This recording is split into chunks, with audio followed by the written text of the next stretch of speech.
Good morning ವಿದ್ಯಾರ್ಥಿಗಳೇ. ನಾವು ನಿನ್ನೆ ಕ್ಲಾಸಲ್ಲಿ ಬೆಳಕು ಪ್ರತಿಫಲನ ಮತ್ತು ವಕ್ರೀಭವನ ಅಧ್ಯಾಯದಲ್ಲಿ ಏನ್ ನೋಡಿದ್ವಿ? ಗೋಳೀಯ ದರ್ಪಣಗಳ ಪ್ರತಿಫಲನದ ಸಾಂಪ್ರದಾಯಿಕ ಸಂಕೇತಗಳನ್ನ ನೋಡಿದ್ವಿ. ಅಲ್ಲೇ ಕೆಲವೊಂದಿಷ್ಟು ರೂಲ್ಸ್ ಗಳನ್ನ ನೋಡಿದ್ವಿ, 5 ನಿಯಮಗಳನ್ನ ನೋಡಿದ್ವಿ. ಅದೇ ಆಧಾರದ ಮೇಲೆ ಕೆಲವೊಂದಿಷ್ಟು ಕ್ಯಾಲ್ಕುಲೇಷನ್ ಬರ್ತೈತಿ. ಆ ಕ್ಯಾಲ್ಕುಲೇಷನ್ ತಿಳ್ಕೊಳ್ಳೋಕ್ಕಿಂತ ಮುಂಚೆ ಕೆಲವೊಂದಿಷ್ಟು ಫಾರ್ಮುಲಾಸ್ಗಳದಾವ್ ನಿಮ್ದ್ರಾಗ. ಏನಂತಂದ್ರೆ ದರ್ಪಣ ಸೂತ್ರ ಮತ್ತು ವರ್ಧನೆ ಅಂತ ಹೇಳೈತಿ.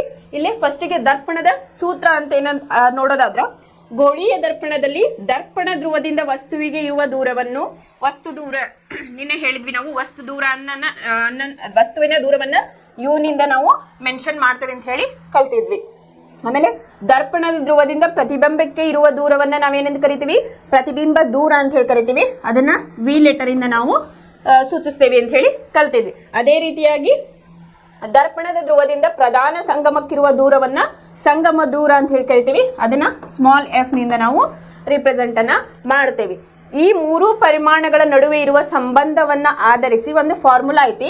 ಅದೇನಪ್ಪಾ ಅಂತಂದ್ರೆ 1/v + 1/u = 1/f ಅಂತ ಹೇಳಿ ಫಾರ್ಮುಲಾ ಐತಿ. ಇದು ಹೆಂಗ್ ಬಂತು, ಯಾವ ರೀತಿಯಾಗಿ ಬಂತು ಅಂತ ಹೇಳಿ ನೀವು ಹೈಯರ್ ಕ್ಲಾಸಸ್ಸಿಗೆ ಹೋದಾಗ ಕಲಿತೀರಿ.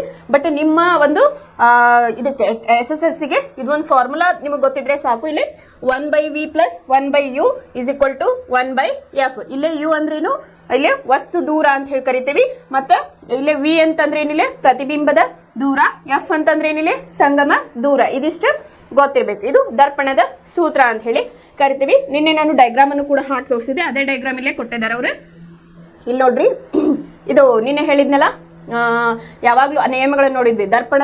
ದರ್ಪಣದಲ್ಲಿ ವಸ್ತುಗಳನ್ನು ಯಾವಾಗ್ಲೂ ಎಡಭಾಗದಲ್ಲಿ ಇಡಬೇಕು ಅಂತ ಹೇಳಿದ್ದೆ. ಆಮೇಲೆ ಬಲಗಡೆ ಈ ಕಡೆ ಹೋದಂಗೆ ಇದು ಪಾಸಿಟಿವ್, ಇದು ನೆಗೆಟಿವ್. ಆಮೇಲೆ ಎತ್ತರ ಮೇಲಕ್ಕೆ ಹೋದಂತೆ ಪಾಸಿಟಿವ್, ಎತ್ತರ ಕೆಳಕ್ಕೆ ಹೋದಂತೆ ನೆಗೆಟಿವ್ ಅಂತ ಹೇಳಿ ಚಿತ್ರದ ಮೂಲಕ ನಿನ್ನೆ ತೋರಿಸಿದೆ. ಅದೇ ಚಿತ್ರವನ್ನ ಇಲ್ಲಿ ನಿಮ್ಗೆ ತೋರಿಸಿದ್ದಾರೆ.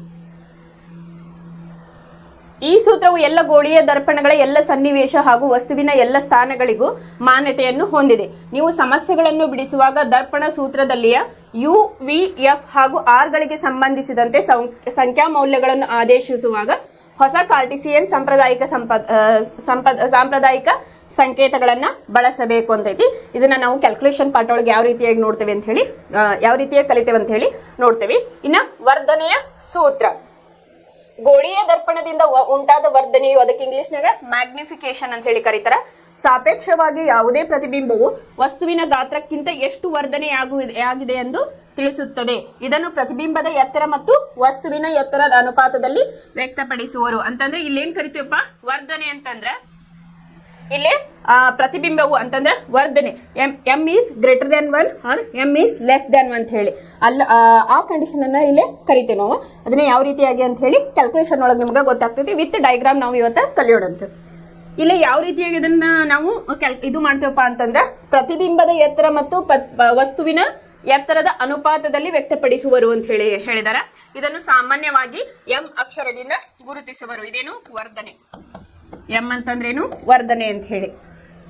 ವಸ್ತುವಿನ ಎತ್ತರ h ಅಂತಂದ್ರೆ ವಸ್ತುವಿನ ಎತ್ತರವನ್ನ h, ಪ್ರತಿಬಿಂಬದ ಎತ್ತರವನ್ನ h' ಆಗಿದ್ದರೆ ಗೋಳೀಯ ದರ್ಪಣದಿಂದ ಉಂಟಾದ ವರ್ಧನೆಯು ಪ್ರತಿಬಿಂಬದ ಎತ್ತರವನ್ನ h', ವಸ್ತುವಿನ ಎತ್ತರವನ್ನ h ಅಂತ ಹೇಳಿ ತೆಗೆದುಕೊಂಡರೇನು? ಪ್ರತಿಬಿಂಬದ ಎತ್ತರವನ್ನ h' ಅಂತ ಹೇಳಿ ತಗೊಂಡ h', ಆಮೇಲೆ ವಸ್ತುವಿನ ಎತ್ತರವನ್ನ h ಅಂತ ಹೇಳಿ ನೀವು ತೆಗೆದುಕೊಳ್ರಿ ಅಂತ ಹೇಳಾರ. ಅದ್ರ ಪ್ರಕಾರ ಹೋದ್ರೆ ಎಂ = ಏನಾಯ್ತು? ಇಲ್ಲಿ ಪ್ರತಿಬಿಂಬದ ಎತ್ತರ ಅಂದ್ರೆ h', ಆಮೇಲೆ ವಸ್ತುವಿನ ಎತ್ತರ ಅಂದ್ರೆ h. So M = h' / h. Okay, next ಈಗ ಏನ್ ಮಾಡ್ಬೇಕು? ವರ್ಧನೆಯ ಫಾರ್ಮುಲಾವನ್ನ ನೋಡ್ತಾ ಹೋದ್ರೆ ನಾವೀಗ ಎಂ = h' / h ನಾವೇನ್ ಬರಿಬಹುದಪ್ಪ ಅಂತಂದ್ರೆ -v/u ಅಂತ ಹೇಳಿ -v / u. ಇದು ಏನು? ವರ್ಧನೆಯ ಒಂದು ಸೂತ್ರ ಅಂತ ಹೇಳಿ ಕರಿತೇವೆ. ಇಲ್ಲಿ ನಿಮ್ಗ ಒಂದು ಕಂಡೀಷನ್ ಅನ್ನ ಹೇಳಿದಾರ. ಯಾವ ರೀತಿಯಾಗಿ ನೋಡ್ರಿ, ಕೆಳಗಡೆ ವಸ್ತುವಿನ ಎತ್ತರವನ್ನು ಧನಾತ್ಮಕವಾಗಿ ತೆಗೆದುಕೊಳ್ಳಲಾಗುತ್ತದೆ, ಏಕೆಂದರೆ ವಸ್ತುವನ್ನು ಸಾಮಾನ್ಯವಾಗಿ ಪ್ರಧಾನ ಅಕ್ಷದ ಮೇಲೆ ಇಡಲಾಗಿರುತ್ತದೆ. ಮಿಥ್ಯ ಪ್ರತಿಬಿಂಬಗಳಿಗೆ ವಸ್ತುವಿನ ಎತ್ತರವನ್ನು ಧನಾತ್ಮಕವಾಗಿ ತೆಗೆದುಕೊಳ್ಳಬೇಕು, ಆದರೆ ಸತ್ಯ ಪ್ರತಿಬಿಂಬಗಳಿಗೆ ಋಣಾತ್ಮಕವಾಗಿ ತೆಗೆದುಕೊಳ್ಳಬೇಕು. ವರ್ಧನೆಯಲ್ಲಿ ಋಣಾತ್ಮಕ ಚಿಹ್ನೆಯು ಪ್ರತಿಬಿಂಬವು ಸತ್ಯ ಪ್ರತಿಬಿಂಬ ಎಂಬುದನ್ನು ಸೂಚಿಸುತ್ತದೆ. ವರ್ಧನೆಯಲ್ಲಿ ಧನಾತ್ಮಕ ಚಿಹ್ನೆಯು ಪ್ರತಿಬಿಂಬವು ಮಿಥ್ಯ ಪ್ರತಿಬಿಂಬ ಎಂದು ತಿಳಿಸುತ್ತದೆ. ಅಂತಂದ್ರ ಇವ್ರು ಏನ್ ಕೊಡ್ತಾರಲ್ಲ ನಿಮಗೆ ಕ್ವಶನ್, ಅದ್ರ ಮೇಲೆ ನೀವೇನ್ ಮಾಡ್ಬೇಕು? ಒಂದು ಡಯಾಗ್ರಾಮ್ ಅನ್ನ ಹಾಕೋಬೇಕು, ಒಂದು ಅಂದಾಜು ಸತ್ಯ ಐತೋ ಮಿಥ್ಯ ಐತೋ ಪ್ರತಿಬಿಂಬ ಅಂತ ಹೇಳಿ ನೀವು ಕ್ಯಾಲ್ಕುಲೇಷನ್ ಮಾಡ್ತಾ ಹೋದಾಗ ವಿತ್ ಡಯಾಗ್ರಾಮ್ ನಿಮ್ಗಲ್ಲೇ ಗೊತ್ತಾಗ್ತೈತಿ. ಧನಾತ್ಮಕ ಯಾವುದು, ಋಣಾತ್ಮಕ ಯಾವುದು, ಪ್ರತಿಬಿಂಬ ಸತ್ಯ ಐತೋ ಅಥವಾ ಮಿಥ್ಯ ಐತೆ ಅಂತ ಹೇಳಿ ನಿಮ್ಗೆ ಮುಂದೆ ಹೋಗ್ತಾ ಗೊತ್ತಾಗ್ತದೆ.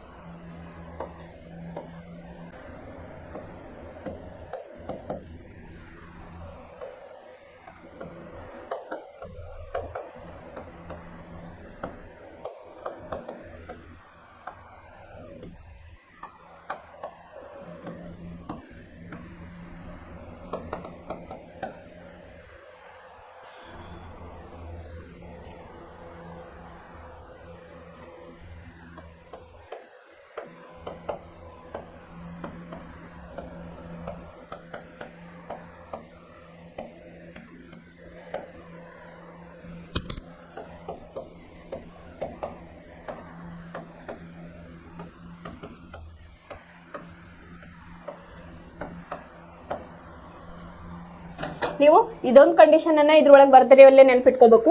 ಎಮ್ ಈಸ್ ಗ್ರೇಟರ್ ದೆನ್ 1, ಅದು ಎಮ್ ಒಂದಕ್ಕಿಂತ ಹೆಚ್ಚಿಗೆ ಇತ್ತಂದ್ರೆ ಅದೇನು ಮಿಥ್ಯ ಮತ್ತ ನೇರ ಪ್ರತಿಬಿಂಬ ಇರ್ತತಿ. ಎಮ್ ಈಸ್ ಲೆಸ್ ದೆನ್ 1, ಒಂದಕ್ಕಿಂತ ಕಡಿಮೆ ಇತ್ತಂದ್ರೆ ಏನಾಗ್ತದೆ ಪೈಲೆ ಸತ್ಯ ಪ್ರತಿಬಿಂಬ ಇರ್ತತಿ. ಎಮ್ ಈಸ್ ಗ್ರೇಟರ್ ದೆನ್ 1 ಇದ್ದಾಗ ಪ್ರತಿಬಿಂಬದ ಗಾತ್ರ ಏನು ದೊಡ್ಡದಾಗಿರ್ತತಿ. ಎಮ್ ಈಸ್ ಲೆಸ್ ದೆನ್ 1 ಇದ್ದಾಗ ಏನಾಗ್ತತಿ, ಇದು ಸತ್ಯ ಪ್ರತಿಬಿಂಬ ಇರ್ತತಿ, ತಲೆ ಕೆಳಗಾಗಿರ್ತತಿ, ಪ್ರತಿಬಿಂಬದ ಗಾತ್ರ ಚಿಕ್ಕದಾಗಿರ್ತೈತಿ ಅಂತ ಹೇಳಿ ನಾವಿಲ್ಲ ಹೇಳ್ತೀವಿ. ಇದನ್ನ ಯಾವ ರೀತಿಯಾಗಿ ಪ್ರೂವ್ ಮಾಡ್ಬೋದು ಅಂತ ಹೇಳಿ ನಾವೀಗ ಒಂದು ಕ್ಯಾಲ್ಕುಲೇಷನ್ ಅನ್ನ ನೋಡೋಣ.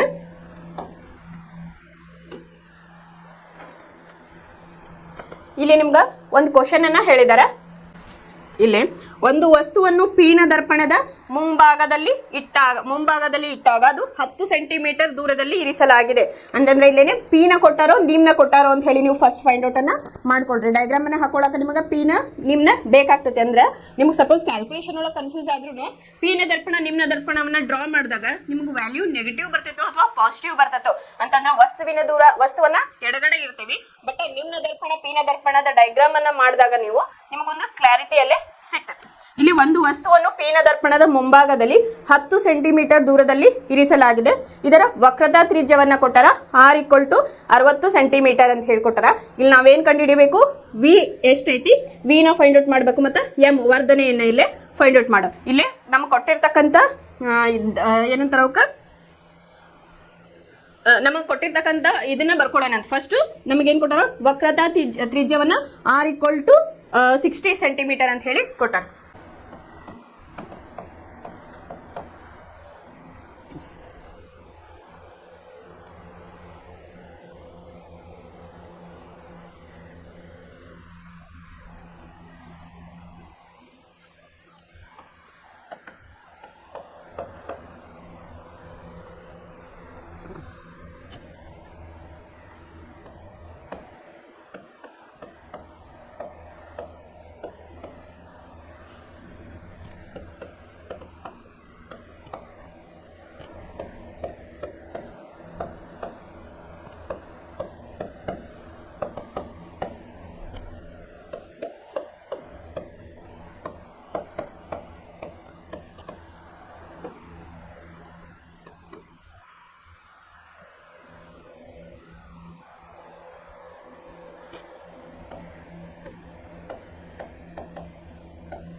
ಇಲ್ಲಿ ಫಸ್ಟ್ ಕೊಟ್ಟಿರ್ತಕ್ಕಂಥ ಅಂಶಗಳನ್ನ ಬರೆದುಕೋಬೇಕು. ಇಲ್ಲಿ ಆರ್ ಈಕ್ವಲ್ ಟು ನಮಗೆ ವಕ್ರತಾ ತ್ರಿಜ್ಯವನ್ನ ಎಷ್ಟು ಕೊಟ್ಟಾರ 60 ಸೆಂಟಿಮೀಟರ್ ಅಂತ ಹೇಳಿ ಕೊಟ್ಟಾರ. ಆಮೇಲೆ ವಸ್ತುವಿನ ದೂರವನ್ನ ಏನ್ ಕೊಟ್ಟಾರ 10 ಸೆಂಟಿಮೀಟರ್ ಅಂತ ಹೇಳಿ ಕೊಟ್ಟಾರ. ಈಗ ಒಂದು ಪೀನ ದರ್ಪಣವನ್ನ ನಾವು ಕನ್ಸಿಡರ್ ಮಾಡಿದ್ವಿ ಅಂತಂದ್ರ ಈ ಕಡೆ ವಸ್ತುವನ್ನ ಇಟ್ಟಾಗ ಏನಾಗ್ತೈತಿ, ನಾವು ನಿನ್ನೆ ಕಂಡೀಷನ್ಸ್ ಅನ್ನ ಕಲ್ತಿದ್ವಿ ಹೌದಾ. ಎಡಗಡೆ ಹೋದಂತೆ ಏನಾಗ್ತೈತಿ ಅದನ್ನ ಮೈನಸ್ ಆಗಿ ತಗೋಬೇಕು, ಋಣಾತ್ಮಕವಾಗಿ ಅದನ್ನ ತೆಗೆದುಕೊಳ್ಬೇಕು ಅಂತ ಹೇಳಿದ್ದೆ. ಸೊ ಹಾಗಾಗಿ ನಾ ಇದನ್ನೇನ್ ಮಾಡ್ತೀನಿ -10 ಸೆಂಟಿಮೀಟರ್ ಅಂತ ಹೇಳಿ ಬರೀತೀನಿ. ಒನ್ ರೂಲ್ ಇಲ್ಲೇ ಅಪ್ಲೈ ಆಯ್ತು. ನೆಕ್ಸ್ಟ್ ನಮಗೆ ತಿಳಿದಂತೆ ಅಂತ ಹೇಳಿ ನಾವು ಹಿಂದಿನ ಕ್ಲಾಸ್ ಒಳಗೆ ನೋಡಿದ್ವಿ. ಇಲ್ಲೇ ಆರ್ ಈಕ್ವಲ್ ಟು 2f ಅಂತ ಹೇಳಿ ಕಲ್ತಿದ್ವಿ. ಆರ್ ಅಂದ್ರೆ ಕೊಟ್ಟಾರ ನಿಮ್ಗೆ 60 ಸೆಂಟಿಮೀಟರ್ ಅಂತ ಹೇಳಿ ಕೊಟ್ಟಾರ ಇಲ್ಲಿ. ಆಮೇಲೆ ಈಸ್ ಈಕ್ವಲ್ ಟು 2f.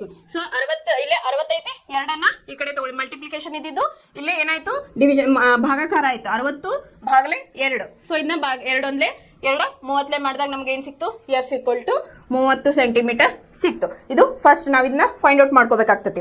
ಇನ್ನ ಸೆಕೆಂಡ್ ಕಂಡೀಷನ್ ಏನಿಗೆ ನಾವ್ ಏನ್ ಕಂಡುಹಿಡಬೇಕು, ದರ್ಪಣದ ಸೂತ್ರ ನಮಗೆ ಗೊತ್ತೈತಿ ಏನು 1/u + 1/v is equal to 1/f ಹೌದಾ.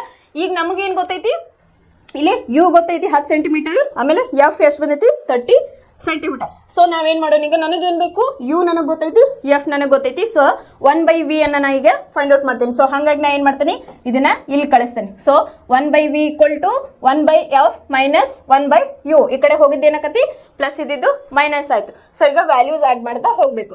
1/v ಈಕ್ವಲ್ ಟು f ಅಂದ್ರೇನು 1/30 ಮೈನಸ್ 1/u ಅಂತಂದ್ರೆ ಏನ್ ಬರ್ದೇನ ಇಲ್ಲಿ -10 ಸೆಂಟಿಮೀಟರ್. ಸೊ ಅದನ್ನೇನ್ ಮಾಡೀನಿ ಬ್ರಾಕೆಟ್ ಒಳಗ -10 ಅಂತ ಹೇಳಿಲೆ ಬರ್ದೇನಿ. ಸೊ ಈಗ ಮೈನಸ್ ಇಂಟು ಮೈನಸ್ ಪ್ಲಸ್ ಅಂತ ಹೇಳಿ ನಮ್ಗೆ ಗೊತ್ತಾಯ್ತು.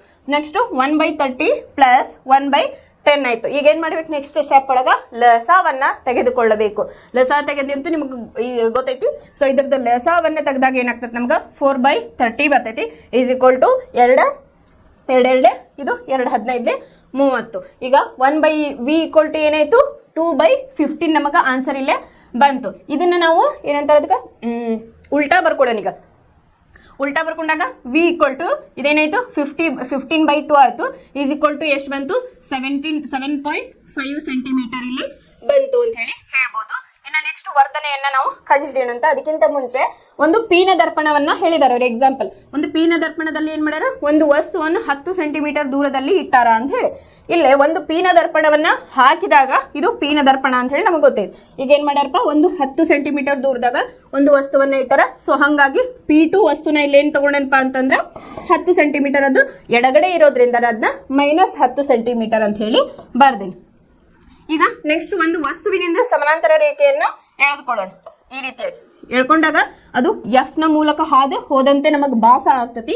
ಸೊ ಈ ಪಾಯಿಂಟ್ ಒಳಗದು ಬಂತು. ಇನ್ನೊಂದು ರೇಖೆಯನ್ನ ನಾವೇನ್ ಮಾಡೋಣ, ಇಲ್ಲಿಂದ ತಗೊಂಡು ಸಿ ನ ಮೂಲಕ ಹಾಯುವಂಗ್ ತಗೋತೇವೆ. ಅವಾಗ ಏನಾಯ್ತು, ನಮಗ ಪ್ರತಿಬಿಂಬ ಇಲ್ಲಿ ಮೂಡ್ತು.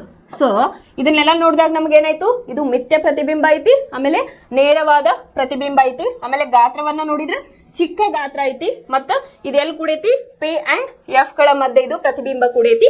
ಸೊ ಈಗ ನಾವು ನೆಕ್ಸ್ಟ್ ಏನ್ ಫೈಂಡ್ ಔಟ್ ಮಾಡ್ಬೇಕು, ಇದರ ವರ್ಧನೆಯನ್ನ ಫೈಂಡ್ ಔಟ್ ಮಾಡ್ಬೇಕು. ಆ ವರ್ಧನೆಯನ್ನ ಫೈಂಡ್ ಔಟ್ ಮಾಡಿದಾಗ ನಾವು ಈ ಇವನ್ನೆಲ್ಲ ರೀಚ್ ಆಗ್ತವಿಲ್ಲ ಅಂತ ಹೇಳಿ ನೋಡೋಣ. ಅಂತಂದ್ರೆ ಇದು ನೇರ ಐತಿ ಇಲ್ಲೋ, ಮಿಥ್ಯ ಐತ ಇಲ್ಲೋ, ಗಾತ್ರ ಚಿಕ್ಕದಾಗಿ ಬರ್ತತೋ ಇಲ್ಲೋ, ಅಂಡ್ ಪಿ ಅಂಡ್ ಎಫ್ ನ ನಡುವೆ ಬರ್ತತೋ ಇಲ್ಲ ಅಂತ ಹೇಳಿ ಇದನ್ನ ಪ್ರೂವ್ ಮಾಡ್ಬೇಕಾಗ್ತತಿ. ಈಗ ವರ್ಧನೆಯನ್ನ ಕ್ಯಾಲ್ಕುಲೇಟ್ ಮಾಡಿದಾಗ ನಮಗೊಂದು ಇಲ್ಲಿ ಕ್ಲಾರಿಟಿ ಸಿಗ್ತತಿ.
ನೆಕ್ಸ್ಟ್ ಬಂದು ವರ್ಧನೆಯ ಕ್ಯಾಲ್ಕುಲೇಷನ್ ಅಂತೇಳಿ ಮೊದಲೇ ಕ್ಯಾಲ್ಕುಲೇಟ್ ಮಾಡಿದ್ ನಮ್ಗೆ ಆನ್ಸರ್ ಬಂದಿದ್ದನ್ನ ಬರ್ಕೊಳ್ಳೋಣ. F = ಎಷ್ಟು ಬಂದಿತ್ತು? 30 ಸೆಂಟಿಮೀಟರ್ ಬಂದಿತ್ತು.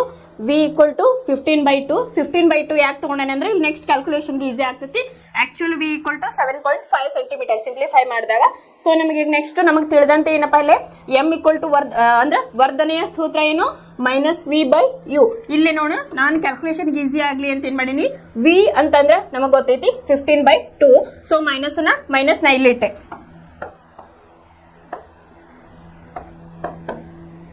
ಇಲ್ಲಿ ಮೈನಸ್ ಏನು 15/2 ಡಿವೈಡೆಡ್ ಬೈ -10 ಅಂತಂದ್ರೆ ಯು ದ ಬೆಲೆ ನಮಗೆ ಗೊತ್ತೈತಿ, ಅದು ಲೆಫ್ಟ್ ಸೈಡ್ ಇದ್ದಿದ್ದಕ್ಕೆ ನಾನು -10 ಅಂತ ಹೇಳಿ ತಗೊಂಡೇನಿ. ಇಲ್ಲೇ minus and minus get cancel ಆಗ್ತಾವ. ಸೊ ನಮಗೇನ್ ಬಂತು ಇಲ್ಲಿ ನೋಡ್ರಿ, ಇಲ್ಲೇ ನಮಗ ಭಾಗಾಕಾರ ಐತಿ, ಇಲ್ಲೇ ಬರೀ ಇದೈತಿ, ಇಲ್ಲೇ ಬರೀ 10 ಅಂತ ಹೇಳ್ತೈತಿ. ಅಂಶದೊಳಗ 15/2 ಐತಿ, ಛೇದದೊಳಗ 10 ಐತಿ. ಸೊ ಹಂಗಾಗಿ ಏನಾಗ್ತೈತಿ ಇಲ್ಲಿ 15 2 ಇಲ್ಲಿ ಏನ್ ಬರ್ತೈತಿ ಕೆಳಗಡೆ ಬರ್ತೈತಿ. ಹಂಗಾಗಿ ನಾ ಏನ್ ಬರ್ತೀನಿ 15 divided by 10 into 2, 15 divided by 2 into 10 ಅಂತ ಬರ್ದಾಗ ಇದು 5 3 5 2 ಆಯ್ತು. ಸೊ ಏನಾಯ್ತು ನಮಗೆ ಆನ್ಸರ್ ಬಂದು M = 3/4 ಬಂತು. ಅದನ್ನ ಸಿಂಪ್ಲಿಫೈ ಮಾಡಿದಾಗ M = 3/4 ಮಾಡಿದಾಗ ಏನಾಯ್ತು ಇಲ್ಲೇ ನಮಗೆ ಆನ್ಸರ್ ವರ್ಧನೆ ಬಂದು 0.75 ಫೈನಲ್ ಆನ್ಸರ್ ಇಲ್ಲೇ ಬಂತು. ರೈಟ್, ಇಲ್ಲಿ ನಾನು ಒಂದು ಕಂಡೀಷನ್ ಅನ್ನ ಹೇಳಿದ್ದೆ ಸ್ಟಾರ್ಟಿಂಗ್ ಕ್ಲಾಸ್ ಇವತ್ತ, ಏನು M ನ ಬೆಲೆ 1ಕ್ಕಿಂತ ಕಡಿಮೆ ಇದ್ದರೆ ಏನಿಲ್ಲ ಪ್ರತಿಬಿಂಬ ಚಿಕ್ಕದಿರ್ತತಿ ಅಂತ ಹೇಳಿದೆ. ಆಗಲೇ ನಾವು P ನ ದರ್ಪಣದೊಳಗೆ ನೋಡಿದ್ವಿ, ಪ್ರತಿಬಿಂಬ ಅತ್ಯಂತ ಚಿಕ್ಕದಾಗಿತ್ತು ಮತ್ತು ಅದು ಎಲ್ಲಿ ಕೂಡ್ತು? F ಮತ್ತು P ನ ಮಧ್ಯಲ್ಲೇ ಕೂಡ್ತು. ಆಮೇಲೆ ನೆಕ್ಸ್ಟ್ ಇಲ್ಲಿ ನೋಡ್ರಿ, ಧನಾತ್ಮಕವಾಗಿದ್ರೆ ಅದನ್ನ ಮಿಥ್ಯ ಪ್ರತಿಬಿಂಬ ಐತಿ ಅಂತ ಹೇಳಿ ಈ ವರ್ಧನೆಯ ಸೂತ್ರವನ್ನ ಕಲಿಬೇಕಾದ್ರೆ ಒಂದು ಪಾಯಿಂಟ್ ಅನ್ನ ಹೇಳಿದ್ದೆ ನೆನಪಿರ್ಲಿ ಅಂತ ಹೇಳಿ. ಸೊ ಹಾಗಾಗಿ ನಮ್ಮ ಕ್ರೈಟೇರಿಯಾ ಇಲ್ಲೇ ರೀಚ್ ಆಯ್ತು ಅಂತ ಹೇಳಿ ಹೇಳ್ಬೋದು. M ನ ಬೆಲೆ 1ಕ್ಕಿಂತ ಕಡಿಮೆ ಇದ್ರೆ ಅದನ್ನ ಪ್ರತಿಬಿಂಬ ಚಿಕ್ಕದು, ಸೊ ಪ್ರತಿಬಿಂಬ ಚಿಕ್ಕದೈತಿ. ಆಮೇಲೆ ಧನಾತ್ಮಕವಾಗಿ ಐತಿ, ಆನ್ಸರ್ ಎಷ್ಟು ಬಂದಿತ್ತು ನಮ್ದು 0.75 ಬಂದೈತಿ. ಸೊ 1ಕ್ಕಿಂತ ಸಣ್ಣದಿರೋದ್ರಿಂದ ಪ್ರತಿಬಿಂಬನು ಚಿಕ್ಕ, ಇದು ಪ್ರೂವ್ ಆಯ್ತು. ಆಮೇಲೆ ಇದು ಮಿಥ್ಯ ಪ್ರತಿಬಿಂಬ ಆಗೈತಿ ಅಂತಂದ್ರೆ ನೇರವಾದ ಪ್ರತಿಬಿಂಬವನ್ನ ಇದು ಹೊಂದೈತಿ. ಅದನ್ನ ಚಿತ್ರದ ಮೂಲಕ ಈಗಾಗಲೇ ನಾವು ನೋಡಿದ್ವಿ. ಇದು ಫಸ್ಟ್ ಕ್ಯಾಲ್ಕುಲೇಷನ್. ಇನ್ನು ನೆಕ್ಸ್ಟ್ ಒನ್ ಇದು ನೋಡ್ರಿ, ಕ್ವಶನ್ ಪೇಪರ್ ಒಳಗ ರಿಪೀಟೆಡ್ ಆಗಿ ಕೇಳಿರ್ತಕ್ಕಂಥ ಕ್ವಶನ್. ಒಂದು ಆಟೋಮೊಬೈಲ್ ವಾಹನದಲ್ಲಿ ಹಿನ್ನೋಟವನ್ನು ಪಡೆಯಲು ಉಪಯೋಗಿಸಿದ P ನ ದರ್ಪಣದ ವಕ್ರತಾ ತ್ರಿಜ್ಯ ಅಂತಂದ್ರೆ R ನಿಮಗೆ ಕೊಟ್ಟಾರೆ ಎಷ್ಟು 3 ಮೀಟರ್ ಅಂತ ಹೇಳಿ ಐತಿ. ಒಂದು ಆಟೋಮೊಬೈಲ್ ವಾಹನದಲ್ಲಿ ಹಿನ್ನೋಟವನ್ನು ಪಡೆಯಲು ಉಪಯೋಗಿಸಿದ P ನ ದರ್ಪಣದ ವಕ್ರತಾ ತ್ರಿಜ್ಯವು 3 ಮೀಟರ್ ಇದೆ. ಒಂದು ವೇಳೆ ಬಸ್ಸು ದರ್ಪಣದಿಂದ 5 ಮೀಟರ್ ದೂರದಲ್ಲಿ ಇದ್ದರೆ, ಏನು ಕಂಡೀಷನ್ ಏನು, ಒಂದು ವೇಳೆ ಬಸ್ಸು ದರ್ಪಣದಿಂದ 5 ಮೀಟರ್ ದೂರದಲ್ಲಿ ಇದ್ದರೆ ಪ್ರತಿಬಿಂಬದ ಸ್ಥಾನ, ಸ್ವಭಾವ, ಗಾತ್ರ ಮೂರನ್ನು ಕಂಡು ಹಿಡಿಯಿರಿ ಅಂತ ಹೇಳಿ ಹೇಳ್ಯಾರ. 1/V + 1/U = 1/F ಫಾರ್ಮುಲಾವನ್ನ ಇಲ್ಲಿ ಅಪ್ಲೈ ಮಾಡ್ಬೇಕಾಗ್ತದೆ ನಾವು. ಅದು ಯಾವ ರೀತಿಯಾಗಿ ಅಂತ ಹೇಳಿ ನೋಡೋಣ ಅಂತ ಫಸ್ಟಿಗೆ ದತ್ತ ಅಂಶಗಳನ್ನ ಇಲ್ಲಿ ಬರ್ಕೊಳ್ಳೋಣ.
ಇಲ್ಲೇ ನಿಮ್ಮ ಟೆಕ್ಸ್ಟ್ ಬುಕ್ನಾಗ 9.1 ಅಂತ ಹೇಳಿ ಒಂದು ಚಟುವಟಿಕೆಯನ್ನ ಕೊಟ್ಟಾರ. ಅದೇ ಕ್ವಶನ್ ಇದು. ಇಲ್ಲೇ ವಕ್ರತಾ ತ್ರಿಜ್ಯವನ್ನ ಕೊಟ್ಟಾರ. r = 3 ಮೀಟರ್ ಅಂತ ಹೇಳ್ಕೊಟ್ಟಾರ. ವಸ್ತುವಿನ ದೂರ u = 5 ಮೀಟರ್ ಅಂತ ಹೇಳ್ಕೊಟ್ಟಾರ. ಆಮೇಲೆ ನಾವೀಗ ಫೈಂಡ್ ಔಟ್ ಮಾಡ್ಬೇಕಾಗಿರೋದು ವಸ್ತುವಿನ ದೂರ ಅಂತಂದ್ರೆ v ಅನ್ನ ಫೈಂಡ್ ಔಟ್ ಮಾಡ್ಬೇಕು. ಇದು ವಸ್ತುವಿನ ದೂರ, ಇದು ಯಾವುದು ಪ್ರತಿಬಿಂಬದ ದೂರವನ್ನ ಫೈಂಡ್ ಔಟ್ ಮಾಡ್ಬೇಕಂತಂದ್ರೆ v ಅನ್ನ ಫೈಂಡ್ ಔಟ್ ಮಾಡ್ಬೇಕು. ಮತ್ತೆ ಪ್ರತಿಬಿಂಬದ ಎತ್ತರವನ್ನ ನಾವಿಲ್ಲ ಫೈಂಡ್ ಔಟ್ ಮಾಡ್ಬೇಕಾಗೈತಿ. ಅವ್ರು ಏನ್ ಹೇಳ್ಯಾರ ಇಲ್ಲಿ ಕ್ವಶನ್ ನಮಗ, ಇಲ್ಲಿ ಒಂದು ಆಟೋಮೊಬೈಲ್ ವಾಹನದಲ್ಲಿ ಹಿನ್ನೋಟವನ್ನು ಪಡೆಯಲು ಉಪಯೋಗಿಸಿದ ಪೀನ ದರ್ಪಣ ಅಂತ ಹೇಳಿ. ಪೀನ ದರ್ಪಣದ ಉಪಯೋಗಗಳನ್ನು ನೋಡಿದ್ವಿ ನಾವು. ಇದು ವಾಹನಗಳಲ್ಲಿ ಹಿನ್ನೋಟದ ಕನ್ನಡಿಗಳಾಗಿ ಬಳಸ್ತಾರ ಅಂತ ಹೇಳಿ. ಸೊ ಹಾಗಾಗಿ ಇಲ್ಲೇ ಪೀನ ದರ್ಪಣವನ್ನ ನಾವು ಫಸ್ಟಿಗೆ ಡ್ರಾ ಮಾಡ್ಕೊಳ್ಳೋಣ ಅಂತ. ಇದು ಒಂದು ಪೀನ ದರ್ಪಣ ಗೊತ್ತೈತಿ. x ಡ್ಯಾಶ್ ಪ್ರಧಾನ ಅಕ್ಷ, f c ಇದು p ಅಂತ ಹೇಳಿ ಕರಿತೀವಿ. ಸೊ ಈಗ ಒಂದು ನೀವು ಡ್ರಾ ಅನ್ನ ಮಾಡ್ತೀರಿ. ಇಲ್ಲೊಂದು ವಸ್ತುವನ್ನ ಇಟ್ಟಿರಿ, ಇದಕ್ಕೆ a ಅಂಡ್ b ಅಂತ ಕೊಡ್ರಿ. ಒಂದು ಸಮಾನಾಂತರ ರೇಖೆಯನ್ನ ಎಳೆದಾಗ ಅದು f ನ ಮೂಲಕ ಹಾದು ಹೋಗ್ತತಿ ಅಂತ ಹೇಳಿ ಗೊತ್ತಾಗ್ತತಿ. ಆಮೇಲೆ a ನ ಮೂಲಕ ಒಂದು c ನ ಮೂಲಕ ಆಗುವಂತೆ ಒಂದು ಸಮಾನಾಂತರ ರೇಖೆಯನ್ನ ಎಳಿಬೇಕು. ಇಲ್ಲೇ ಪ್ರತಿಬಿಂಬ ಎಲ್ಲಿ ಮೀಟ್ ಆಯ್ತು ನಮಗ, ಇದನ್ನ ಬೇಕಾದ್ರೆ a ಡ್ಯಾಶ್ b ಡ್ಯಾಶ್ ಅಂತ ನೀವು ಇಲ್ಲ ಕೊಡಬಹುದು. ಸೊ ಇಲ್ಲಿ ನಾನು ಏನ್ ಮಾಡೀನಿ, u = -5 ಅಂತ ಹೇಳಿ ಬರ್ದೇನಿ. ನಮಗೆ ಕೊಟ್ಟಿರೋದು ಎಷ್ಟು, 5 ಮೀಟರ್ ಅಂತ ಹೇಳ್ಕೊಟ್ಟ. ನಾ ಯಾಕೆ -5 ಬರ್ದೇನಪ್ಪ ಅಂತಂದ್ರೆ, ಇದು ಲೆಫ್ಟ್ ಸೈಡ್ ಇರೋದ್ರಿಂದ, ವಸ್ತು ಲೆಫ್ಟ್ ಸೈಡ್ ಇರೋದ್ರಿಂದ, ಆಮೇಲೆ ಇದು ಪೀನ ದರ್ಪಣ ಇರೋದ್ರಿಂದ ಲೆಫ್ಟ್ ಸೈಡ್ ಅನ್ನ ನಾವು ಯಾವಾಗಿದ್ದು ಋಣಾತ್ಮಕವಾಗಿ ತೆಗೆದುಕೊಳ್ತೇವೆ. ಹಾಗಾಗಿ ನಾ ಇದನ್ನೇನ್ ಮಾಡಿದ್ದೆ, -5 ಮೀಟರ್ ಅಂತ ಹೇಳಿ ಬರೆದ್ವಿ. ಈಗ ಫಸ್ಟ್ ಏನ್ ಮಾಡ್ಬೇಕು ನಾವು, ಇದು ನಮಗ ಎಫ್ ಅನ್ನ ಫೈಂಡ್ ಔಟ್ ಮಾಡಿದ್ರೆ ಅಂದ್ರೆ ನಮಗೆ ಫಸ್ಟ್ ಏನಾಗ್ತತಿ, ಸೂತ್ರ ಸಿಗ್ತತಿ. ಸೊ ಹಾಗಾಗಿ ಎಫ್ ಅನ್ನ ಫೈಂಡ್ ಔಟ್ ಮಾಡಬೇಕು. ಇಲ್ಲೇ ನಮಗೆ ತಿಳಿದಂತೆ ಗೊತ್ತೈತಿ 2f = r ಅಂತ ಹೇಳಿ ಗೊತ್ತೈತಿ. ಇಲ್ಲಿ ನಮಗೆ r ಗೊತ್ತೈತಲ್ಲ. ಸೊ ಹಾಗಾಗಿ ಏನ್ ಮಾಡೋನು, ಎಫ್ ನ ಈ ಕಡೆ ತಗೊಂಡು ಎಫ್ ಇಲ್ಲಿ ಇಟ್ಟು r ಅನ್ನ ಆ ಕಡೆ ಕಳಿಸ್ದಾಗ 2 ಅನ್ನ ಈ ಕಡೆ ಕಳಿಸೋಣ. ಸೊ 6 ಡಿವೈಡೆಡ್ ಬೈ 2 ಆಯ್ತು. ಎಫ್ = ಏನಾಯ್ತು ಇಲ್ಲಿ, r ಅಂತಂದ್ರ ಇಲ್ಲಿ ಗೊತ್ತೈತಿ 3 ಮೀಟರ್ ಡಿವೈಡೆಡ್ ಬೈ 2 ಆಯ್ತು. ಇದನ್ನ ಬೇಕಾದ್ರೆ ನೀವು ನೆಕ್ಸ್ಟ್ ಸಿಂಪ್ಲಿಫೈ ಮಾಡೋದಿದ್ರು ಮಾಡಬಹುದು. ಇಲ್ಲ f = 3/2m ಅಂತ ಹೇಳಿ ನೀವು ಇಟ್ಕೋಬಹುದು. ಇನ್ನ ನೆಕ್ಸ್ಟ್ ಕಂಡೀಷನ್ ಒಳಗೆ ಏನ್ ಮಾಡ್ಬೇಕು, ಈಗ ನಮಗೆ ತಿಳಿದಂತೆ ವಸ್ತುವಿನ ದೂರ, ಪ್ರತಿಬಿಂಬದ ದೂರ, ಇವನ್ನ ಫೈಂಡ್ ಔಟ್ ಮಾಡ್ಬೇಕಂತಂದ್ರೆ ಒಂದು ಫಾರ್ಮುಲಾವನ್ನ ಹೇಳಿದ್ದೆ ನಾನು ಸ್ಟಾರ್ಟಿಂಗ್, 1/u + 1/v = 1/f. ಈಗ ನಮಗೆ u ಗೊತ್ತೈತಿ ಮತ್ತೆ f ಗೊತ್ತೈತಿ. ಸೊ ನಾವೀಗ ಏನ್ ಕಂಡುಹಿಡಿಬೇಕು, ಪ್ರತಿಬಿಂಬದ ದೂರವನ್ನ ಫೈಂಡ್ ಔಟ್ ಮಾಡಬೇಕು. ಸೊ ಹಾಗಾಗಿ ನಾ ಏನ್ ಮಾಡ್ತೀನಿ, 1/v ಇಲ್ಲೇ ಇಡ್ತೀನಿ, ಎಲ್ಲೇ u ಅನ್ನ ಆ ಕಡೆ ಕಳಿಸ್ತೀನಿ. ಸೊ ಹಾಗಾಗಿ 1/v = 1/f ಮೈನಸ್ ಈ ಕಡೆ ಹೋದ್ರೆ ಏನಾಯ್ತು, ಮೈನಸ್ ಆಯ್ತು. ಸೊ -1/u ಆಯ್ತು.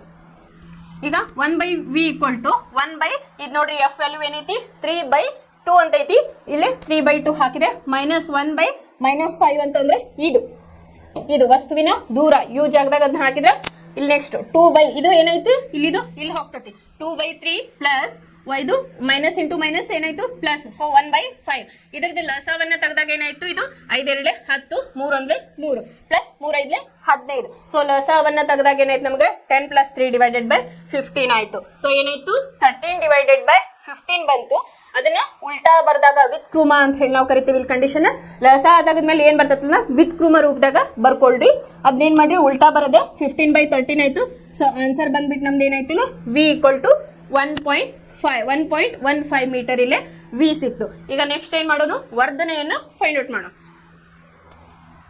ಇಲ್ಲೇ ನೋಡ್ರಿ, ಇದನ್ನ ನೋಡಿರ್ಬೋದು ನೀವು ಚಿತ್ರವನ್ನ. ಪ್ರತಿಬಿಂಬ ಏನಾಗೈತಿ, ಇಲ್ಲಿ ನೇರವಾಗಿ ಐತಿ, ಆಮೇಲೆ ಇದು ಮಿಥ್ಯ ಪ್ರತಿಬಿಂಬವನ್ನ ಹೊಂದೈತಿ. ಪ್ರತಿಬಿಂಬ ಹೆಂಗೈತಿ, ಚಿಕ್ಕದಾಗೈತಿ ಅಂತ ಹೇಳಿದೆ. ಈಗ ನೆಕ್ಸ್ಟ್ ವರ್ಧನೆಯನ್ನ ಫೈಂಡ್ ಔಟ್ ಮಾಡಿದಾಗ ಈ ಕ್ರೈಟೇರಿಯಾ ನಾವು ರೀಚ್ ಆಗ್ತವಿಲ್ಲ ಅಂತ ಹೇಳಿ ಚೆಕ್ ಮಾಡೋಣ.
ಇಲ್ಲೇ ನೋಡ್ರಿ ಫಸ್ಟಿಗೆ ನಾವು ಎಫ್ ಏನೈತಿ 3/2 ಐತಿ, ವಿ ಈಕ್ವಲ್ ಟು 15/13 ಸಿಕ್ತು, ವಿ ಈಕ್ವಲ್ ಟು 1.15 ಮೀಟರ್ ಐತಿ.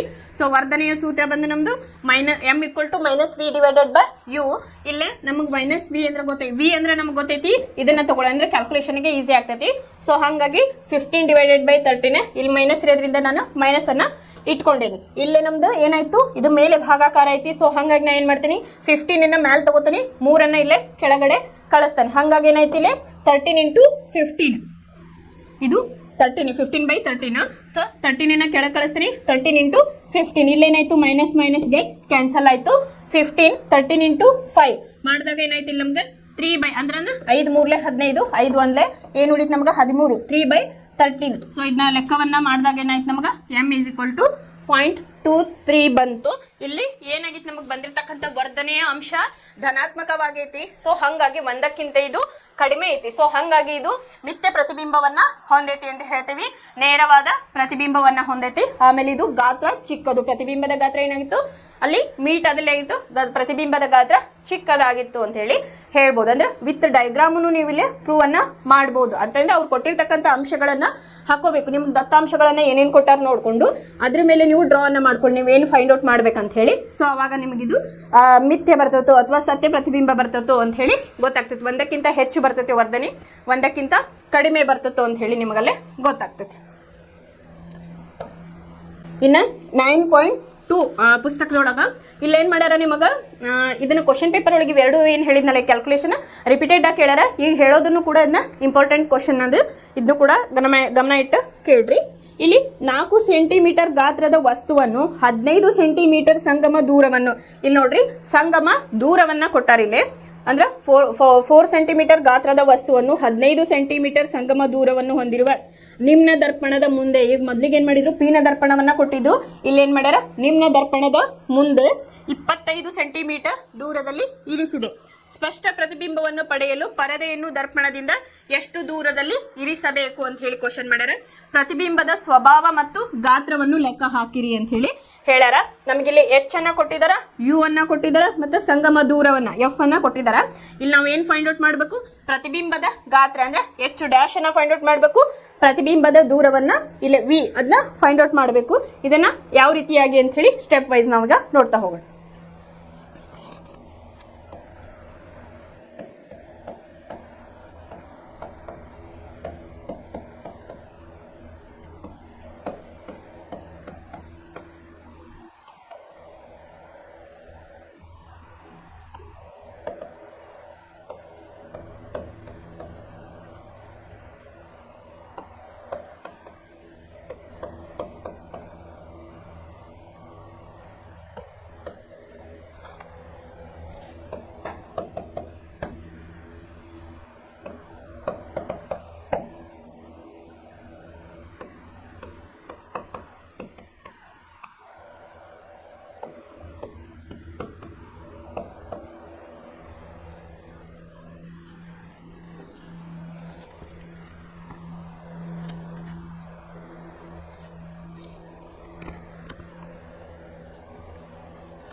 ಇಲ್ಲೇ ದತ್ತಾಂಶಗಳನ್ನ ಫಸ್ಟಿಗೆ ಬರ್ಕೋಬೇಕು.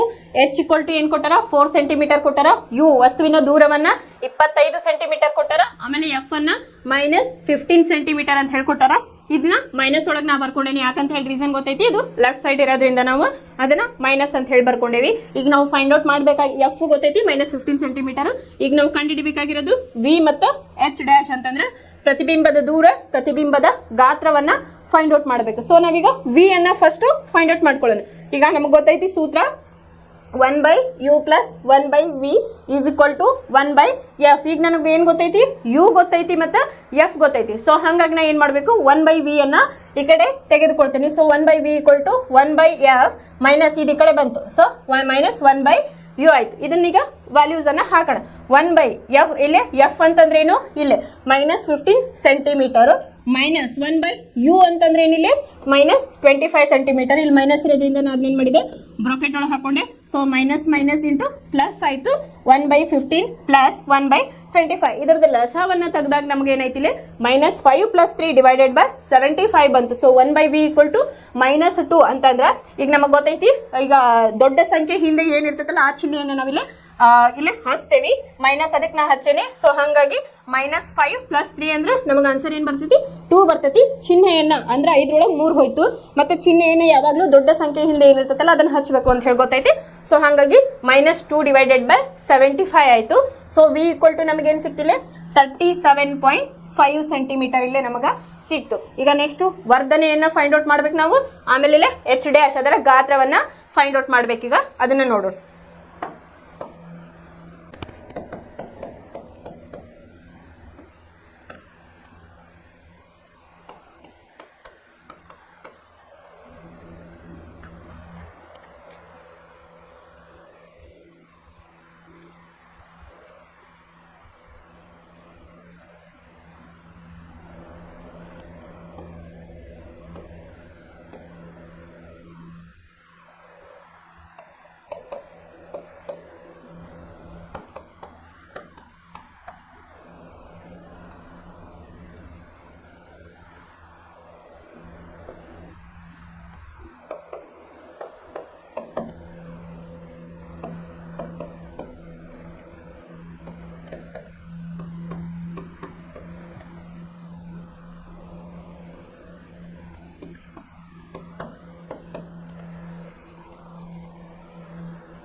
ಇಲ್ಲಿ ನೆಕ್ಸ್ಟ್ ವರ್ಧನೆ m = -v / u. m = ಇಲ್ಲಿ ಹಚ್ಕೊಂಡೇನಿ. ಸೊ ನಮಗೆ ಬಂದಿರೋ ಆನ್ಸರ್ -75/2 ಐತಿ. ಡಿವೈಡೆಡ್ ಬೈ u ಗೊತ್ತೈತಿ -25. ಅದನ್ನ ಹಚ್ಕೊಂಡೆ. ಈಗ ಸಿಂಪ್ಲಿಫೈ ಮಾಡಿದಾಗ ಏನಾಯ್ತು, -× +75/2 ಡಿವೈಡೆಡ್ ಬೈ 25. ಇದು 25 1 23. ಸೊ -3 ಡಿವೈಡೆಡ್ ಬೈ -2 ಬಂತು.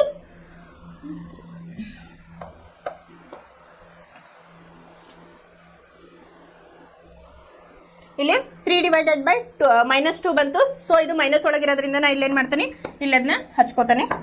-3 ಡಿವೈಡೆಡ್ ಬೈ 2 ಬಂತು. ಸೊ ನಮಗೆ m = ಏನೈತಿ, 1.5 ಬಂತು. ಸೊ ಈಗ ನಾವೇನು ಕಂಡುಹಿಡಬೇಕು, ಇಲ್ಲಿ hi ಅನ್ನ ಕಂಡುಹಿಡಬೇಕು. ನಮಗೆ ಬೇಕಾಗಿರೋದೇನು, ಲಾಸ್ಟ್ ಒನ್ hi. ಇಲ್ಲಿ m ಗೊತ್ತಾಯ್ತು -1.5 ಅಂತ ಹೇಳಿ. ನಮಗೆ ಗೊತ್ತೈತಿ m = hi divided by h ಅಂತ ಹೇಳಿ. ಸೊ -1.5 = hi ಡಿವೈಡೆಡ್ ಬೈ 4 ಅಂತಂದ್ರೆ ಇದನ್ನ -1.5 ಇಲ್ಲೇ ಇಟ್ಕೊಂಡು 4 ಈ ಕಡೆ ತಂದೆ. ಇಲ್ಲಿ ತಂದ್ರೆ ಏನಾಯ್ತು, ಮಲ್ಟಿಪ್ಲಿಕೇಶನ್ ಆಯ್ತು. -1.5 × 4 ಮಾಡಿದಾಗ ನಮಗಿದು hi ಸಿಕ್ತು. ಸೊ ಹಾಗಾಗಿ 6 ಸೆಂಟಿಮೀಟರ್ ಅಂತ ಹೇಳಿ ಬಂತು.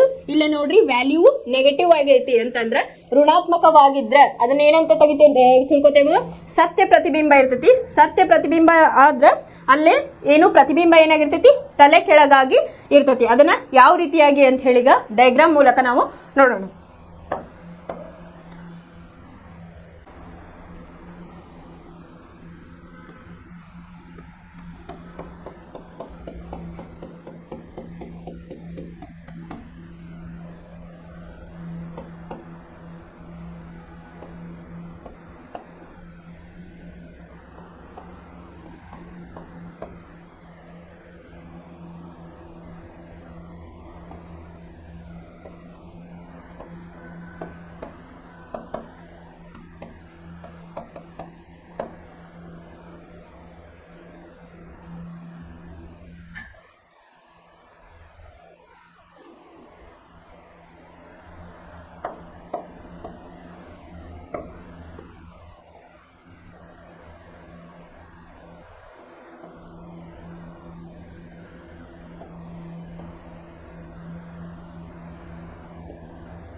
ಇಲ್ಲಿ ಡಯಾಗ್ರಾಮ್ ಮೂಲಕ ಹಾಕೋದಾದ್ರ ಇಲ್ಲಿ ನೀವು ಈ ರೀತಿಯಾಗಿ ಹಾಕಬಹುದು. ಅಂತಂದ್ರೆ ನಿಮ್ನ ಪ್ರತಿಬಿಂಬ ಅಂತ ಹೇಳಿ ಕ್ವಶನ್ ಎಲ್ಲ ಕೊಟ್ಟಿದ್ರಲ್ಲ ಅವರು, ನಿಮ್ನ ಪ್ರತಿಬಿಂಬ ಅಂತ ಹೇಳಿ ನೀವು ಇಲ್ಲಿ ಒಂದು ರಫ್ ಡಯಾಗ್ರಾಮ್ ಹಾಕಿ ನೋಡೋದಾದ್ರ ಅಂತಂದ್ರೆ ನೀವು ಕ್ಯಾಲ್ಕುಲೇಷನ್ ಮಾಡಿದ್ದೇನಾಗೈತಿ, ಇಲ್ಲಿ ಋಣಾತ್ಮಕವಾಗಿ ಆನ್ಸರ್ ಬಂದಿರೋದ್ರಿಂದ ಅದ್ರ ಕ್ರೈಟೀರಿಯಾ ರೀಚ್ ಆಗ್ತತಿ ಇಲ್ಲ ಅಂತ ಹೇಳಿ ನೋಡೋದಾದ್ರ ನೀವು ಇಲ್ಲಿ ಏನಾಗತಿ, ಒಂದು ಇದು ಪ್ರಧಾನ ಅಕ್ಷವನ್ನ ತೆಗೆದುಕೊಂಡ್ರಿ ಅಂತಂದ್ರ ಇಲ್ಲೇ ನಿಮ್ನ ದರ್ಪಣದೊಳಗೆ ಇದು ಎಫ್, ಇದು ಸಿ. ಇಲ್ಲೇ ಒಂದು ವಸ್ತುವನ್ನ ಇಡಬೇಕು, ಇದರ ಮೂಲಕ ಒಂದು ಪ್ರತಿಬಿಂಬವನ್ನ ಹಾಯಿಸ್ಬೇಕು, ಅದು ಎಫ್ ನ ಮೂಲಕ ಹಾಯ್ದು ಹೋಯ್ತು. ಇಲ್ಲೇ ಪ್ರತಿಬಿಂಬ ನೋಡ್ರಿ ರೀಚ್ ಆಗಿರೋದು ಹೆಂಗೈತಿ, ಇಲ್ಲೇ ತಲೆ ಕೆಳಗಾಗಿ ಐತಿ. ಸೊ ಹಂಗಾಗಿ ಇದು ಏನಾಯ್ತು, ತಲೆ ಕೆಳಗಾದಂತಹ ಒಂದು ಪ್ರತಿಬಿಂಬವನ್ನ ಹೊಂದೈತಿ ಅಂತ ಹೇಳಿ ಹೇಳ್ಬೋದು. ಮತ್ತು ಋಣಾತ್ಮಕವಾಗಿ ನಮಗಿಲೆ ಆನ್ಸರ್ ಬಂದೈತಿ ಅಂತ ಹೇಳಿ ಹೇಳ್ಬೋದು. ಇದಿಷ್ಟು ಇವತ್ತಿನ ಕ್ಲಾಸ್ ಒಳಗ ಕ್ಯಾಲ್ಕುಲೇಷನ್ ಆಯ್ತು. ಇದನ್ನ ಏನ್ ಮಾಡ್ಬೇಕು, ನೀವು ಪ್ರಾಕ್ಟೀಸ್ ಅನ್ನ ಮಾಡಿದಾಗ ಇದು ಬರ್ತಾ ಹೋಗ್ತೈತಿ. ಫಸ್ಟ್ ನೀವು ಕ್ಯಾಲ್ಕುಲೇಷನ್ ಮಾಡ್ಬೇಕಂತಂದ್ರೆ ವ್ಯಾಖ್ಯಾನಗಳು ಗೊತ್ತಿರಬೇಕು. ಗೋಳೀಯ ದರ್ಪಣದ ಕೆಲವೊಂದು ವ್ಯಾಖ್ಯಾನಗಳು ಗೊತ್ತಿರಬೇಕು. ಅದರ ನಿಯಮಗಳು ನಿನ್ನೆ ಕ್ಲಾಸ್ ಒಳಗೆ ನೋಡಿದ್ವಲ್ಲ, ಅದರ ನಿಯಮಗಳು ಗೊತ್ತಿರಬೇಕು. ಅಂತಂದ್ರೆ ಬಲಗಡೆ ಬಂದಾಗ ಧನಾತ್ಮಕವಾಗಿ, ಎಡಗಡೆ ಬಂದಾಗ ಋಣಾತ್ಮಕವಾಗಿ, ಅದೇ ರೀತಿ ಪ್ರಧಾನ ಅಕ್ಷದ ಮೇಲಕ್ಕೆ ಹೋದಂತೆ ಧನಾತ್ಮಕವಾಗಿ, ಕೆಳಗೆ ಹೋದಂತೆ ಋಣಾತ್ಮಕವಾಗಿ. ಇವೆಲ್ಲ ರೂಲ್ಸ್ ಗೊತ್ತಿತ್ತಂದ್ರೆ ನಿಮಗೆ ಇದು ಕ್ಯಾಲ್ಕುಲೇಷನ್ ಪಾರ್ಟ್ ಈಸಿ ಆಗ್ತಾ ಹೋಗ್ತೈತಿ. ಇನ್ನು ನೆಕ್ಸ್ಟ್ ಕ್ಲಾಸ್ ಒಳಗೆ ಮುಂದುವರೆದ ಪಾರ್ಟನ್ನು ನಾವು ನೋಡ್ತಾ ಹೋಗೋಣಂತೆ. ಇವತ್ತಿಗೆ ಸಾಕು, ನೆಕ್ಸ್ಟ್ ನಾಳೆ ಕ್ಲಾಸ್ ಒಳಗೆ ಕಂಟಿನ್ಯೂ ಮಾಡೋಣಂತೆ. Thank you.